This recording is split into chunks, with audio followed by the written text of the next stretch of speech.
Well, let me turn the clock on here. Get it rolling, buddy. Get it rolling, boy. This is going to be a good one tonight, folks. Hey, are we on the air? We are. Check 1 2. Check 1 2. They haven't saw the studio, the tower down out there at the lake. I should have the microphones on for the previous 30 minutes when we've been throwing these debates around. But this is going to be a good one tonight. You know, again, welcome once again to our Thursday, February 6th edition of Citizen Watch here out of beautiful Studio C, the palatial KYOS facilities at 1020 West Main Street. You know, I did get some, Steve, are you okay? That coffee, did somebody spike it? We better have somebody start tasting our food.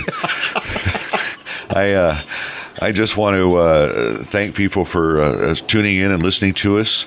One of the comments we got from one of our good listeners was that we spend too much time in the preamble talking about our website and, you know. We'll make it quick then. Yeah, so I just want to let people know that if you want to watch these shows, can't listen to them live on Tuesday night or Thursday night at 9 o'clock or Saturday replay between. Oh, you know, let me go around the room. Well, let me introduce a different dynamic here for you consistent listeners of Citizen Watch. Yes. One of our hosts, obviously, is Robert Tomasetti. The Velvet Sledgehammer. One of the things that we do get, and again, I don't want to ramble here because of obviously one of our listeners isn't into that, but is we get some constructive criticism, which we're very open to, about talking over each other. So we're trying something new.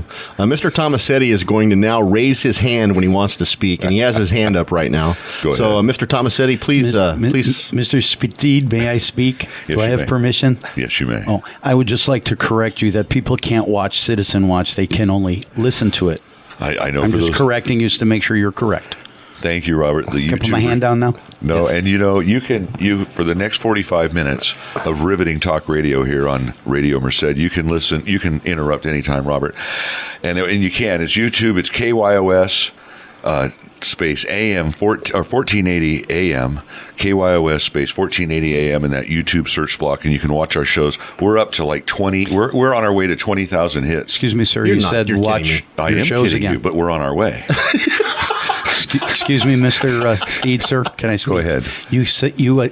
And when you go to attempt to explain people that they can listen to it on YouTube, you keep using the word watch. You can watch our shows. You can watch our shows. Can you please correct yourself there, sir? Well, you can listen, and you know, I took some pictures today of some candid shots of all three of us, and hopefully we'll be able to get those up on our background so you can at least put a face to the name. But you know, I again want to thank people for tuning in. KYOS AM 1480. It's Valentine's Day almost.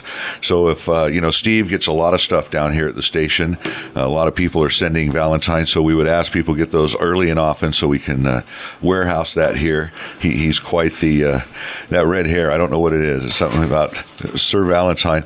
You know, I want to just tell Steve, we give Steve a lot of to tease him a little bit, you know, his engineering ability. Or lack thereof. Oh, no, he's a good guy.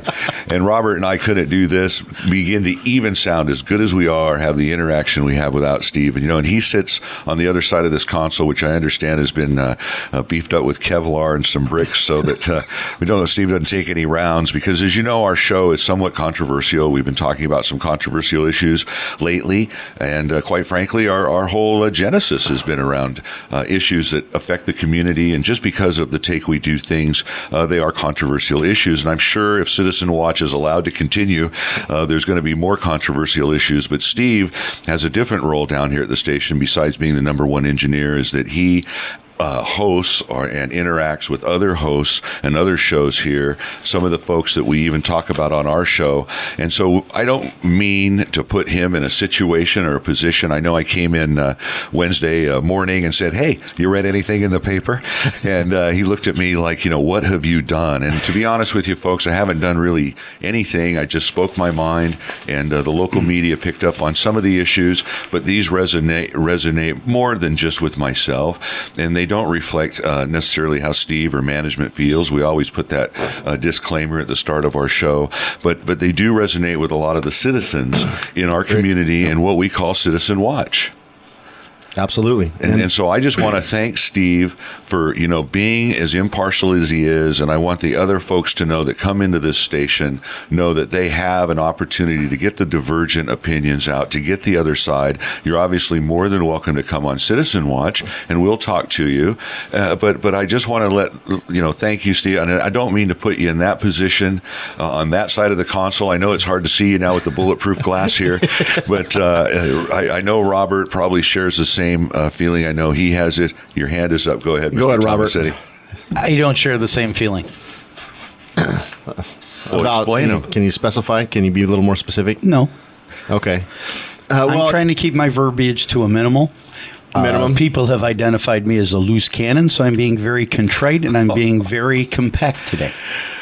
Well, I always say even a... How about that? Hey, Case, got a question for you. Go ahead, Robert. Okay, my horoscope, Cancer, says relying on some... Remember we talked about this? Yeah. This is an inside joke, and I just wanted to... Because I get the paper, he doesn't.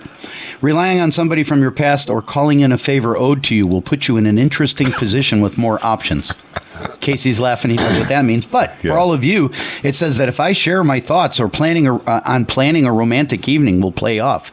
So if there's any women out there, seeing that we're the eligible bachelors, The I three guess if I most start- eligible bachelors in Merced. Okay, are we ready? Yeah, like I say, we had a comment we really putting up like my the hand. last. Are you crazy? We really like. I told you it could only last. How long did it last? we folks? got 2 hand raises. 6 minutes. 6 minutes it lasted. No, because you guys are laughing at me Oh, for come on. We love you, Robert. And the people out there, they only throw rocks at the lead dog. I'm and not let a me dog. tell you, even a stopped watch is right twice a day. So, a loose cannon, I think not. I think he hits it on the mark more times than not. Well, But in my defense, what I have a problem with is this whole Pedrozo situation puts me in a bad spot because John and I are very good friends. And so everybody's like, so what's he going to say? So what are you going to say? And they keep priming the pump for me to show my hand and, am I going to apologize? But you would admit traditionally you can get fired up over things like this. I mean, we had instances in the past. I'm absolutely where fired you've up. thought there's been a indiscretion and you've attacked it vigorously. I proved it. You right. the point? The point is go ahead. Yeah, but proof's all about perspective. I mean, I think in your Really? mind you've proved it, but I think Really? there's Like, other okay, let people- me No, I don't remind want to you- get into this argument with you again. Yeah, I because, do. Real quick. We've Larry been here Moore before. said, I am not against the 3 other candidates. He said, I am for Pat Lunny. Okay, that is saying that I'm against the 3 other candidates. Right. So when you look at certain perspectives, it was kind of like an argument I had here on show. Oh, no, that's not how it happened. It happened this way. And when you hear their way, it was exactly the same outcome, but couched in a different manner. Right, that's called perspective, right? Exactly. So even though I was correct, my perspective and my viewpoint of it came from a Let me different ask angle. you an interesting question. Have you ever been wrong about anything? Yeah, lots of times. I thought you were a good tennis player, but I watched 2 ladies whip your butt. See how he throws it right back. Well, folks, we're going to get right into right, let's go. First segment's halfway over. I just wanted to continue. We're talking about the articles that have come out lately about Supervisor Pedrozo and his involvement with his one and only employee, his aide, extra help aide. Her name is Brenda Valenzuela-Porras, and she got in some trouble with the police department on a traffic stop in an after-hours confrontation, and that happened back in May 18th of 2012. She was speeding. She had warrants. The officer that got behind her observed her driving somewhat fast over there on Yosemite Parkway, and he got behind her and he ran the plates, and lo and behold found out the license plate had expired in 2012. The registration had expired on the vehicle, yeah. And yet it had 2013 tags on the vehicle. Right. Now, I've pulled over a lot of vehicles, and this is kind of a common thing when folks can't, afford the registration. They can't pass the smog test. Test. They have a license issue. Or they know someone that works at the DMV. Right. Maybe. Well. Or they know a supervisor named Pedrozo. Or they know where maybe some license plates that could be scraped off. My mom one day, she was going downtown when she was alive years ago. Yes, Robert. Hand up. Never mind. Anyway, my mother, years ago, she used to love to go to the Ranch Cafe for lunch down here on 16th Street and have lunch down there at the ranch. Anyway, she's on her way down and she gets pulled over by a police officer and it scares the hell out of her. I mean, she's like, I didn't know what I did, son, and he pulls She me called over. John Pedrozo? Well, she didn't have his number back then, but that's a good point, Rob. Well, wait a minute. Maybe she called Deidre Kelsey because she's been on the board for 20 years. I think we lived in Kathleen connected. Crookham's district, so I don't know if Kathleen Another older woman got involved. Yes, another very nice lady. Hopefully have her on the show. I've got a call in you, Kathleen. Give me a call back. Anyway, my mom gets pulled over and the cop says, hey, you don't have your no tag on your vehicle. Mom goes, oh, no, I have it on my vehicle. Anyway, bottom line, somebody had scraped it off, used it for their benefit. So this kind of thing happens. So the officer notices this and says, hey, 2 and 2 don't equal 4. So pulls her over and says, hey, can I see your driver's license? Don't have it. Can I see your proof? Now you're juxtaposing to present day with this gal that this is what the officer is. The officer pulls up behind her car, runs the plates to see who it is. No bueno comes license. Up expired. But on the plate itself, there's a valid 13 tag. Okay, gotcha. Yeah, so she's trying to get another year. It's supposed to be September 12. It expired. Here we are now in March. May of 13. Gotcha. About 6 months later. Gotcha. We have a sticker that's hopefully going to get me through September, baby. Come on. I'm rolling the dice, rolling in the hood. You know what I'm saying? And all of a sudden the popo's behind me and it's like, oh no. And then they come up and they say, what you doing? How come you're driving so fast? And she says, I got to go to the bathroom. Now, you never guess this girl had a DUI back on March 14th, 2012. What did she... 80 miles an hour down G Street. Yeah. At 1:45 in the morning, cop pulls her over and says, why are you going so fast? And she said...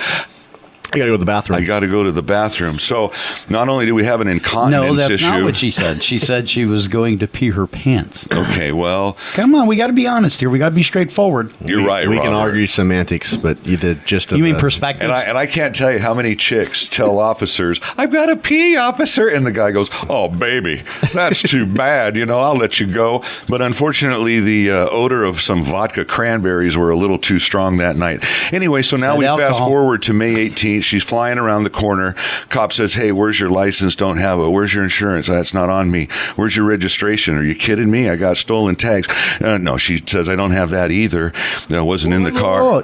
No registration in the car. Yeah, but that's a good point. Where did she get the tags? Well, Robert, that's something that isn't answered in the information we will talk about that later. And it's a very good point because Robert had a very similar incident with this. We're not going to digress too much because we're with this first segment. I just want to get through this timeline a little more. We have such interesting radio here. Anyway, bottom line, she didn't have anything. She said, it's all at the house. It's all at the house. So the officer starts writing her up. He's going to tow the whoop-dee because, again, she doesn't have anything. License. But she swears that it's all taken care of. DMV has it all. Has it all, okay? She swears it's good. And, he verified on the computer in his car that, hey, no, her license is suspended in what they call good service. In other words, she has been notified that, either through receiving a certified letter or like I told you last week about putting that thumbprint on that license. Sure. When you get that DUI, they take your license, okay? And so anyway, so she knew that she was driving on a suspended license. Now, I will grant you that Supervisor Pedrozo did not know at this point. He did not know. So she gets on the phone and she calls Supervisor Pedrozo while she's at this vehicle stop and she says, I don't know why they're doing what they're doing. I'm upset. Her own admission, I believe, in the paper is that she was worried about her job. But the bottom line is, John said she's like a father, and I'm sure that's why he called her.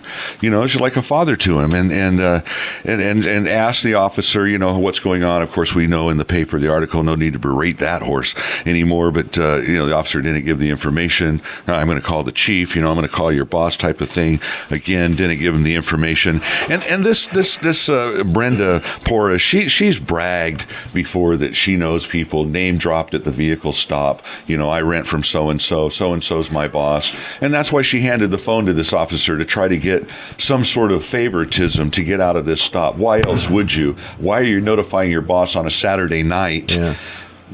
or Saturday, excuse me, that you're getting pulled over and that this is an issue. So anyway, the vehicle stop happens. They cut her a bunch of sites. They tow her whoopty, and she's off. Now, what's funny is she said that I submitted all this to DMV. It's all been into DMV. It's on their end. Yeah, but 4 days later, May 22nd, she finally makes it down to DMV and submits the required proof. Now, DMV, they're pretty quick, and 2 days later, they reinstate all of her stuff. Okay, you're good to go now. And she goes down to the court, and she tries to go to revenue and reimbursement and get set up on a little payment plan because she owes us some money. Okay, and she's going to have to get a court date for the stuff that happened for her. So she wants to get a letter from John Pedrozo. Okay, and John feels that he should write a letter to her for her on June 17th, and she has a court date on the 28th, about 10 days later. So who does she have represent her? The county public defender. And she doesn't get just the pick of the litter over there at the defender office. She gets Eric Dumars, the swinging leader. She gets the leader, of the defender's office. Okay, the head guy, and he tells her, "Hey, we need to get a letter from John. Asking." For some leniency. For some leniency for some things. And part of the pleading, it says, whereas Mrs. Valenzuela has made good faith effort to comply with all of her court obligations. Okay. Whereas Mrs. Valenzuela is gainfully employed and needs to drive to maintain her employment. Now, her employment is with John Pedrozo. Okay. Whereas Mrs. Valenzuela reports that she would otherwise be allowed to apply for a restricted license with the DMV. And the last one is a good one. Wherefore, Mrs. Valenzuela prays that this court grant her the opportunity to apply for a restricted license. Well, there was a lot of praying going on, and evidently the judge saw it that way and gave her that restricted license. Cut her a break. Gave her 195 hours of community service. At that particular time, she had put in 5 whole hours. Which it was in lieu of the court fine, so she could work it off instead of having to pay it. She's a part-time employee. She did have some time on her hands. Well, I did find out in research here that she did have some court fines she had to pay, about $2,500, but she got on a payment plan. Okay. But realized she had an amount of $9,000. She had a couple of $10,000 bench warrants, when she was out there rolling around in the hoopty illegally. But she got it down to about $2,400 on the Easy Pay system. Okay, I don't know how she's doing on that. I know that she had a little issue in regards to her community service hours in October of 2013. She was issued a bench warrant because she had failed to provide service of these community service hours. Now, she kind of poo-pooed that until about December 11th. And on December 11th of last year, 2013, she went to court because the article was coming to press from the Sun Star. People had been nosing around. There had been some, uncomfortable questions asked. So it's like, you better get your ass down there, Brenda, and take care of these tickets. Right. So she hooks it up down to court on December 11th and makes a deal with the judge like, hey, I've got this deal worked out with Yosemite Church, rah, rah, rah. I've got 14 in the bag now. I mean, come on. When do you take responsibility? So anyway, the way it sits now, she has a court date, March 5th, to talk about this May 18th incident where she called Pedrozo. So that just kind of gives us a little bit of a timeline. Folks, we're going to take our first commercial break. We'll be right back. We'll pick this up after the half hour, and I guarantee you Robert is still in studio. Welcome back to Citizen Watch. Citizen Watch. Yes. Let's get right. Everybody's calling this show Citizen Watch. Even other shows, I heard. There's only one Citizen Watch. I hope so. Excuse me, Mr. Welcome back Steed. on this beautiful, what is this, Thursday? Yes. It's a Thursday evening, February 6th, and it's raining. Amen. Keep those prayers coming, folks. We need this rain.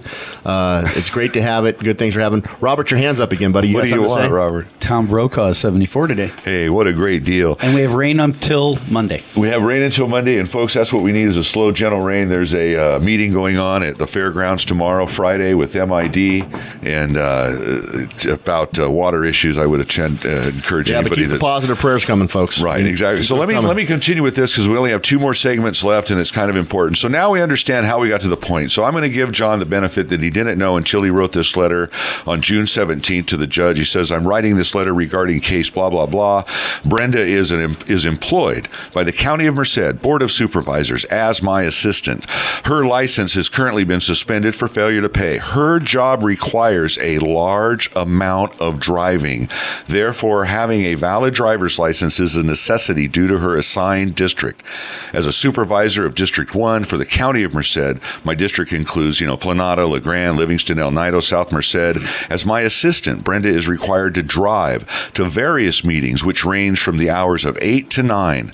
These hours make it very difficult to obtain a ride to and from these meetings. She needed this license. She drove for Mr. Pedrozo and had been driving for Mr. Pedrozo.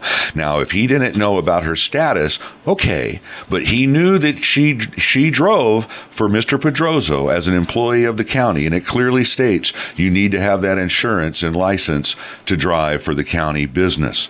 Okay, so after this point of this letter, she drives for Mr. Pedrozo. She gets the benefit of the doubt, and so the question is, do you have a responsibility to make sure that she complies? She's like a daughter to you. Do you have a come to Jesus? Sit down with her and say, look, I'm sticking my neck out on the line here for you. These are the kind of things that I think the public is questioning in this whole incident. Again, it's not about John as a personality, but it's about your decision-making process. It's about what you do once you come across information. What's your responsibility to do with that information? And this was always obviously a very serious issue. And it has an air about it that things are only taken care of when she's confronted, when it becomes an issue, when the paper is going to write about something. And yet at this day, as we sit here and record this show, she's still employed with the County of Merced. And so, some people have told me, quite frankly, Casey, this has gone on too long. This has gone on past the point where the county can do something and not expose themselves to a liability. Because she's been allowed to do her job with these facts for so long that you can't all of a sudden say these facts aren't acceptable anymore? That's exactly right. And, one thing, I talked about... Is that how it works? Really? It's unfortunate in legal parlance. You have people, they call it tacit approval. You let things go on. We kind of saw that. The city manager talked about that with the homeless encampment over at the UP Estates. They'd been there so long, they almost get rights. Yeah. And this is why you have to, videotape what you do when you abate what would normally be trash. Like I say, if you let trash and pallets stay too long, suddenly it's a homeless encampment. And we saw the gyrations the chief had to go through in city employees. And you are digressing. I know I am. And I just wanted to read the letter from John Pedrozo about how he defended his employee. And I can understand him doing that. But after he did that, he had a responsibility to make sure that she complied. She didn't comply. She still drove out of compliance. She obviously did business on the county dime with warrants, with a suspended license. And I think she put the supervisor in a bad position by her actions. And if it's nothing more than that... You're stealing my thunder. Well, then talk about that. Well, I'm waiting until you're done. I told you I wouldn't interrupt you. Well, one of the things I guess it gets down to, and we can all agree, is what did he know and when did he know it? There you go, stealing my thunder. Well, talk about it. All right, ready? Yes. Okay. Here's the problem. I think that and this leads into what Casey and Steve has been saying about government for a very long time. Now, I'm going to say this. I am John Pedrozo's friend. We've dined together. His family and I are friends. Okay. But the image and reflection of the government is why this has snowballed. What you see is you see people that think that there's favoritism and that there is skepticism that government or the Board of Supervisors, or in this situation, Mr. Pedrozo, didn't do the right thing. Okay. Now, there are some things that I question him on that I think is very unflattering. Okay. But I went over to John and I said, okay, tell me what happened. And I really didn't say it that way. I said, how could you be so stupid? Because I, like everybody else, was skeptical because of the image and reflection of government, right? I mean, we look at these guys, well, it's not my job. They shuffle it here. We rail on Hendrickson. Okay. I don't micromanage. Right, I don't micromanage. There's a food truck that's running around town so that little angel can just go nuts out in Snelling. Okay, yeah. Anyways. So I said, John, what happened? He said, here's what happened. Now, what he said is in the article on Saturday, February 1st. He says he get a phone call from his young lady crying, couldn't understand what she was trying to say. He said, let me talk to the police officer. Sergeant Struble gets on the phone. He says, you got my secretary there. I'm John Pedrozo, supervisor. You've got my secretary there, and I would like to know what's going on. Sergeant Struble says, I can't tell you. So John goes, okay. Probably got in a little more discussion. Why not? I'm the supervisor. We don't know that. All we know is that Sergeant Struble and John said, both, they wouldn't give me the information. So he said, okay, fine. I'll call Norm Andrade. Okay, so I'll talk to Norm. See if Norm can give it to me. So the next day he calls Norm. Norm says, nope, can't tell you. John goes, okay, and left it at that. Now, when we were at the city council meeting on Monday, Norm admitted that John had called and that they had a short, brief message, and that at no point did John, and John said this, did he ask for any special anything. He just wanted information. Mm-hmm. That's right. So this gets written up in the paper. Okay. So then some young lady by the name of Mrs. April H. Eakins, professor emeritus in political science, she gets mad at John, and she says, well, John used his position as an elected official to exert undue influence over the outcome of the law by writing a letter on county letterhead and intervening with a police stop. Now, he didn't intervene with a police stop. Maybe he did. Like Steve says, we have a difference of perspective. He didn't intervene. She gave the phone. Struble was very nice. Sergeant Struble was very nice to give him the time of day. Okay, he didn't have to. So this Miss Eakins gets written up in the paper saying that, well, John, he tried to exert undue influence. Well, we found out through the court documents. Can I please have that court document, please? Which one? Can I backtrack just 1 second and ask you a real simple question? Sure. What do you think the intent not that one. of that phone call was when... Okay, I'm going to get to that. Okay. Okay. And don't you think that Brenda has some responsibility? Yes, you can finish. Okay. You did your timeline. So anyway, Eric Dumars in sometime in June contacts, and it says right here that she has a job to require her to drive. Dumars asked, it says it here, Valenzuela-Porras confirmed asking her boss to write a letter of support saying it was at the request of her attorney, which it was. The attorney said to John Pedrozo, look, she needs to drive? Yeah, she's not going to get... Which is not uncommon. If you're in the court system and you're getting ready to get sentenced, it's not uncommon for you to ask people that you know to write character references to the judge so the judge can look at it in total before the sentence. But did he know her character? There was the problem, number one. Did he know her character? He did not know her character, and we can surmise through all this stuff of what garbage character she had. And I said garbage. Okay, Valenzuela-Porras asks John to write a letter. Eric Dumars says it needs to be on county letterhead. John, supposedly, according to what he told me, contacted Mr. Fincher to see if it was okay to write a letter for two things. One, to ask for the restricted license so she could drive to do her job. Two, to ask because she doesn't make a lot of money, can maybe she do community service? That's all the letter said. The letter didn't have anything to do with more than that. It said that she was a good driver. Hold on. So Miss Eakins, I think, is wrong here when she says he exerted undue influence. So people are reading the Sun Star. So what do? They have their skepticism of government. They get this law professor says, it looks hanky-panky. So everybody jumps on, John did some wrong. Again, I'm going to have to go back to the perspective thing. That's true. So when I talk to John, he tells me this. I said, okay, fine. I said, but John, the perspective, the image, the way people look at it looks wrong. Do you not know that? He said, I see that now. I said, it looks like you tried to play hanky-panky. Okay. Now, he said, I didn't know. Now, John has told me several times, I don't micromanage. Oh, well, I don't know about that, and I don't know about this, and we criticize him for it, and this is one where I'm going to criticize him. You have a supervisor. Okay, you are her supervisor. You should be making sure. Mm-hmm. So what does he do? They play the defense. Well, according to the county, driving records are only for positions where driving a major component of the job, such as public works or delivery drivers. And I said, John, but you sent a letter saying that she needs to drive. Why did the county not pull her license and review it? Why didn't you? Well, I didn't have to. Well, here's my problem. So you did just as much that you were supposed to, not more, not less. That's my problem with Mr. Pedrozo at that point. So I said, but John, here's my question. What? She lied to you. She put you in a bad spot. In the newspaper article, she flip-flops. I wasn't aware my license was suspended when 2 months prior it was suspended and she was at court. She was supposed to go to jail for 2 days. She's on the lam, hiding. They only had to go across the street to find her. Right. But anyways, this is how it looks. So I go, John, did you know this? No. Why not? Well, I'm not required to. Okay, there's some labor law issues. I can understand what you can look at, what you can't. But I'm like, John, this lady has shown no intent to be contrite, okay, to put this behind her. She's given, with your letter, she's given 195 hours. She only does 14 and a half in a year and thinks that that's good enough. She's got an arrangement at $25 a month for $25 a month for a $2,400 for a $2,500 bill. Right. That's going to take her what?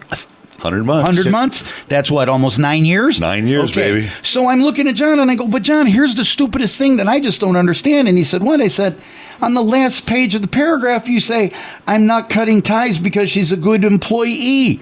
If she was a good employee, why did she put you in a bad spot? I said, the county needs to change the way they do this protocol. Yeah, I agree. I go, okay, they need to ask everybody who drives any car, because it's called non-owned auto.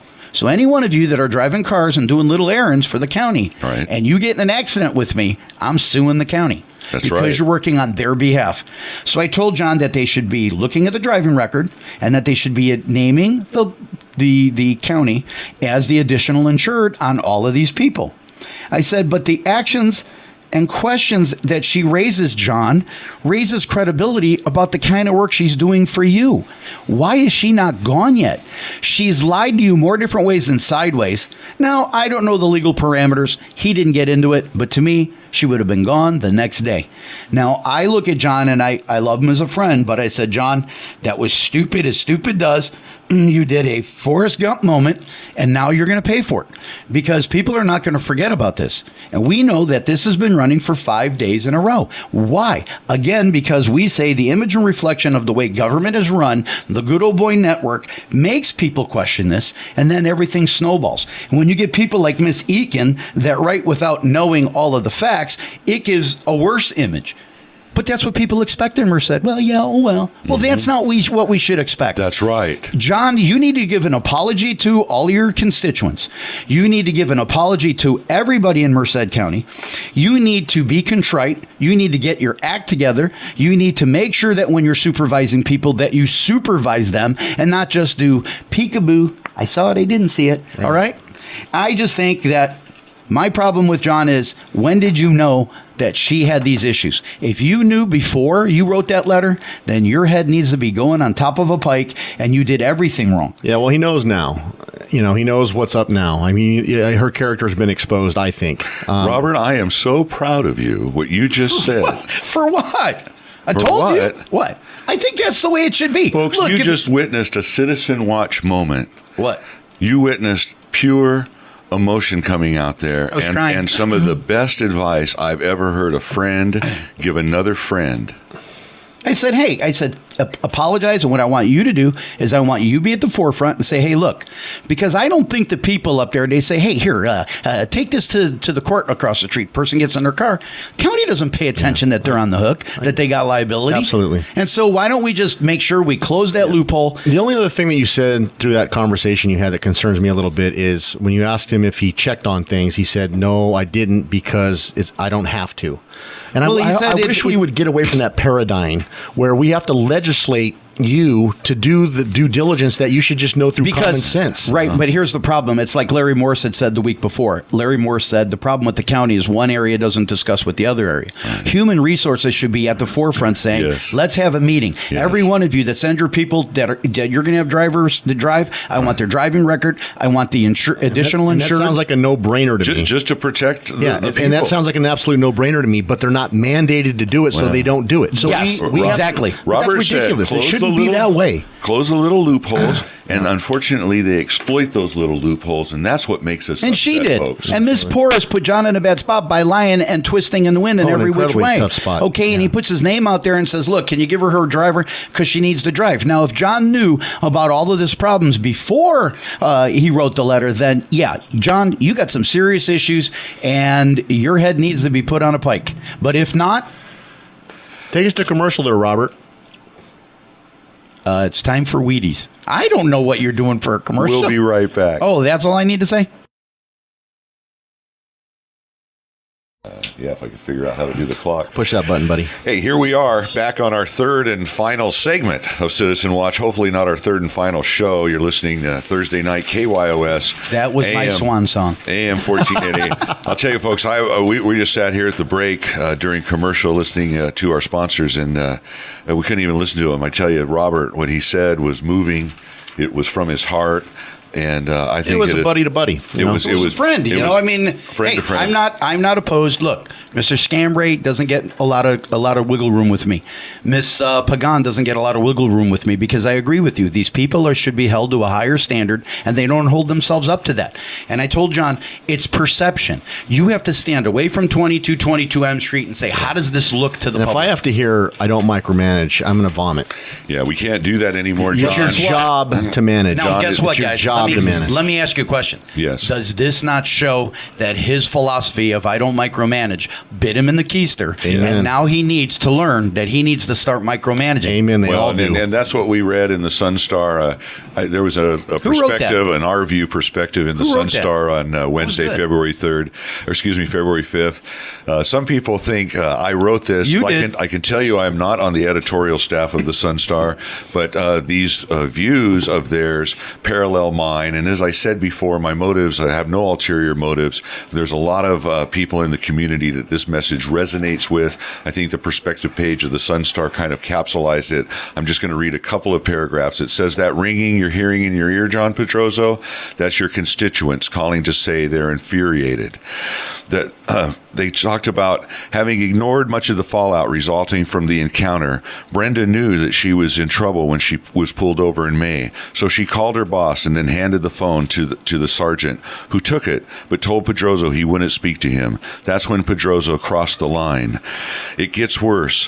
When Sunstar reporter Ramona Gawarges dug deeper, she found that Brenda's history of infractions and evading the consequences, and had even checked out county cars while her license was suspended. She denies having driven the cars, but won't say who did.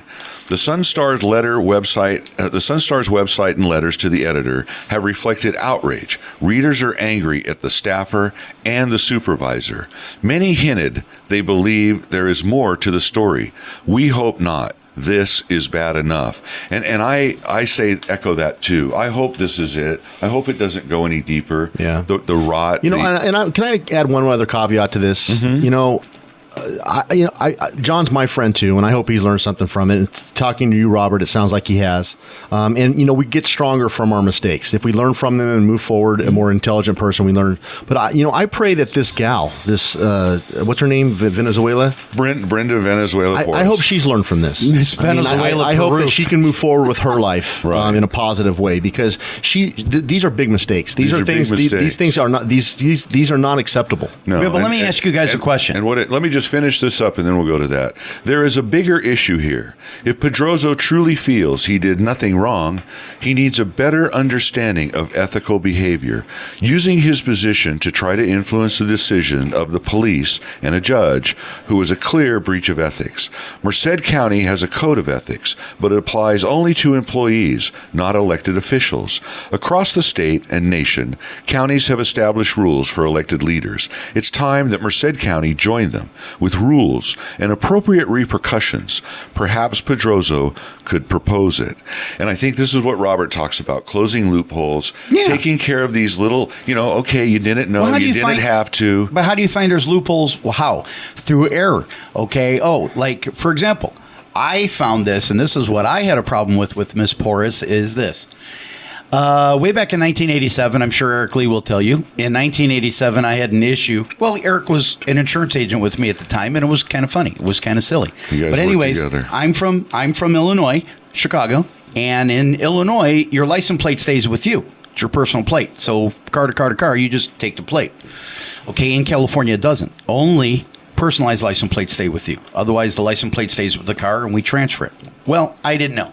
Bought a car, driving it. Went to see my uncle, lives in Lodi, and my car seized For some reason, the engine seized. I'm on the side of the road, so my uncle, we tow it to his house. He gives me a car. So I go, well, he's got personalized plates, Right. PDK 123. So he takes them off, puts it, hey, these are mine. I'll go, oh, yeah, right. Stay with us. Okay. So I take the plates, I put it on the car to get home. I go, okay, and then I'll go to DMV and change them all. No problem. I get in Atwater, right past Castle Air Force Base, and Atwater Police, I'll never forget his name, was John Anderson, who ended up being chief of police in Chowchilla. And what happened was John pulled me over and he said, I pulled you over because your car's not registered. So I tell him, oh, it's my uncle's. This is what happened. He says, stand on the side of the road. So I stood on the side of the road. Yeah, because we don't know who you are or know what He this knew who car I is. was. Yeah. He knew who I was. And Eric and I still laugh about it. But what happened was he says, put your hands behind your back. I'm like, well, what's the problem? He says, well, unfortunately, taking a license plate and altering it to show or let an officer of the court think that the fees have been paid on that vehicle constitutes a felony in the vehicle code book. Now, at that moment in time in 1987, the only other felony in the vehicle code book was hit and run murder, drunk driving. Right. Even a drunk driver wasn't a felony. Right. So I learned the hard way. Okay, so I know what the registration rules are. And That's so the hard way. When I listen to Miss Porras, who has a license plate with a 13 sticker on it, and it's not licensed, I'm wondering, why did I have to pay thousands of dollars and put my house up for hock and all this stuff to get out of it? It only ended up being... You didn't get community service? Nope, but I'm going to tell you what they did. They dropped it from a felony to a misdemeanor. I explained Illinois. The court called Illinois, said, yep, he told the truth. The license plate belongs to it. Because I got here in 85. And so what happened is the court said, okay, I'll tell you what you do. Did you register it? I go, the next day. They said, we're going to drop it to a traffic citation. But now I want to tell you guys this. According to the FBI records, I've been fingerprinted for a felony. When I go to my broker-dealer, I have to report that I was arrested for a felony, even though it ended up being just a traffic citation. Jeez. So this stuff stays with you, and I'm fighting the federal government to clear it because it's just a traffic stop. That's powerful. So you get a lady like Porras, okay, who goes, okay, you look at John and you go, John, did you learn anything here? Okay, why don't you be at the forefront, close the loophole, because you know what? I don't think if you knew that there's a lot of people that know. Right. And you need to cover so that we don't have lawsuits that puts our county and our city further in debt. Well, we're trying to get out of debt. We're trying to make it a great community. So let's not put in danger. Right. When you have something this controversial, as mucked up as it gets, you just pray that we all learn from it. You know, we learn from it, and all the participants and the people that were involved, we learn from it. We go forward more intelligent, and but my question is, Porras, what has she learned? Well, evidently she's still over there working now. Again, that maybe the barn door is closed too far. I mean, I'm sure she's valid now. I think she was valid as of I wouldn't go past December 11th. No, December 11th, she went back in front of Judge Kiwahara, and she got her community. She has a plan now to finish this community service, folks. Good news. We've only been working on it since 2013. Okay, just a caveat. Yeah, it says that he recalled the bench warrant on December 11th, but on January 15th, okay, she's required to show completion of her 195 hours. Right. She went in on January 15th, and she hadn't completed it. But she has a plan to complete it. Right. And then she has to go back March 5th to talk about this previous traffic stop. Hopefully you won't get your license suspended again, Ms. Porras. I have a question. Yes, go ahead. And my question was why did this come out? And how did this go about? And I'm going to tell you what I'm thinking. Okay, I'm thinking that there's going to be, and I can guarantee you that in the next several elections, there's going to be a lot of dirt slinging. And I think this is the start of it. I think, and I'm going to say this. Not far off, Robert. We talk about agendas on this show. I'm going to say this as a friend. We have agendas. Everybody has an agenda. What are they thinking? When you get in a relationship, when you get in a financial transaction, what do I get out of this? What's going on? Okay. I look at John. John told me that they were going to break this story. They've been looking since November 1st. And what he was angry about is that they promised him, the Sun Star, that he would be told when it was coming out. Okay. So this has been going on since November 1st. And why is it breaking now? Why? What's your take I on it? honestly don't know. I wonder if there's... He just got reelected. I mean, there's not going to be no political consequences to it until he's up for The only reelection. consequence is you realize they have 10 years when John gets what they call a level A management retirement. He's about 11 months away from getting a full lifetime pension from the county after 10 years of service. If you remember those derogatory ads that came out, take your eight and hit the gate from the Teamsters, the sheriff negotiation unit, because they were upset he wouldn't sign a contract with the boys. You know how it is, pay to play with the unions. So he wouldn't play. He wouldn't budge on his principles. And again, we lauded Supervisor Pedrozo at that time for sticking up. He was the only Democrat to vote no on a labor contract to let the boys down there at the county organize other bargaining units. Yes, Robert. Well, but my point is you guys were asking me what my thought was. Okay, I noticed that Mr. Pedrozo was put on the hot seat last week about the gang unit and the murders in his area. Then I noticed that this week, what did you do for your secretary? And to me, so you think this has political overtones? I think this has some political overtones. Yes, I think that's more scary to me than anything else. I think it is. I think I'm going to be very honest with you. Everybody knows Mark Pazin is John's friend. Okay, and they prepared around together. They hung out together then when they were kids. And Mark's gone, but they look at him as frickin' frack. And I would say, and I'm going to put my reputation out there, I think that Mark covered and shielded John in the way that Mark took the heat, took the flack, and Mark was able to do it. Everybody who knows John Pedrozo knows, he's a big softy. He takes things personal. And I think this is a way to attack Mr. Pedrozo, on his own for whatever reasons they are. Okay, and I would not be surprised that before the sheriff race is done or when we get elected again, that there's other things that come out. I mean, I'm personally more concerned about Mr. Dumars. Is that just the world we live in, Case? And this is why we're, I'm not asking for perfection, folks. Out of 58 counties, we find ourselves in the bottom all the time, 57, 56, patrolling, circling the drain. I'm not asking for number one. I just want to get up to the water line. Let's get there as a team. Up to the level of the calcium on the edge of the tub. I hate being at the bottom. And we demand these things from our leaders. What, you drink milk in the tub? Why do you got calcium in the bottom of your tub? Well, we have some hard water here at times, but it was a violation of the public trust, and they took an oath down there. They finally found the oath for me today down at the county. Why don't you lead us with that? And it says, I, John Pedrozo, do solemnly swear or affirm that I will support and defend the Constitution of the United States and the Constitution of the State of California against all enemies, foreign and domestic, that I will bear true faith and allegiance to the Constitution of the United States and the Constitution of the State of California, that I take this obligation freely, without any mental reservation or purpose of evasion, and that I will well and faithfully discharge the duties upon which I am about to enter. And Robert took that same oath, very similar when he was in the Air Force, when he proudly served our country as an airborne. That's a weird job. Yeah, he I'll tell you about it sometime. He can parachute out of planes, folks. Like I say, I took an oath with the city of San Diego in 1981. I've upheld that. These officers took an oath. John, you took an oath. I just read it, and you're going to get the full boat. 10 years in, you get the lifetime retirement. We ask for good management. We can't plead ignorance. Serve us proud. We can't say we didn't know. We can't say that, well, there's a loophole that I should have done that. I just want Merced County to be great again. I'm not asking for miracles. We've made good progress recently. I've talked about it on this show. We're not all naysayers. On many fronts, even economic fronts. Google's out there. Hendrickson, attaboy. Way to go, attaboy, Hendrickson. You did a couple of good things. City looks good. You're off our radar, Chief Andrade. You've done good. I know the Sheriff's Department over here. I will still continue to hope, and I will encourage others to keep trying to move us forward. The effort shows. It's becoming obvious. Let's keep the momentum going behind whatever divine winds we can attach our sails to. Folks, we need this progress. We need to maintain it. We just can't do what's good for the electorate. We need to do what's best for everybody. And those that are entrusted with this oath to serve the people, they need to do the best job they can to uphold that oath. And that's what we talk about on Citizen Watch. And Robert, your statements were powerful. Had John Pedrozo called me, I would have told him the same thing, but you paraphrased it. You said it so well.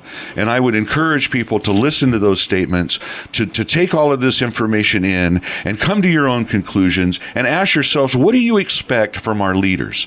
We have businessmen that say, well, it's hard to do everything. It is. And we don't expect perfection. But we got to do a lot better than this. Robert, you got any final thoughts? No, I just think that, City of Merced's looking better. Chief Andrade, what a great job. Sergeant Struble, what a great job of keeping your oath. Do me a favor and stop your associates from rolling through my stop sign.